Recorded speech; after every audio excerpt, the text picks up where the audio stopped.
ipinagtanggol ng ating pambansang bayani ang ating bansa laban sa mga mananakop. Psst! Amoy putok ka.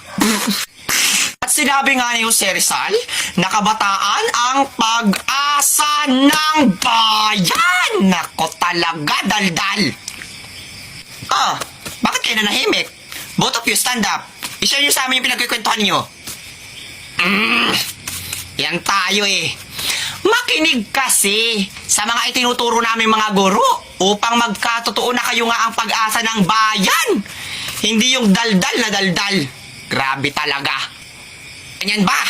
Ganyan ba ang pag-asa ng bayan? Ha? Pumapasok para lang sa baon?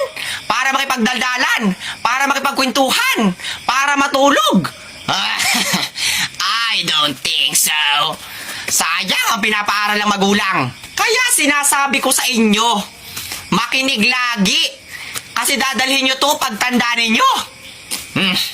Both of you, to the guidance office right now.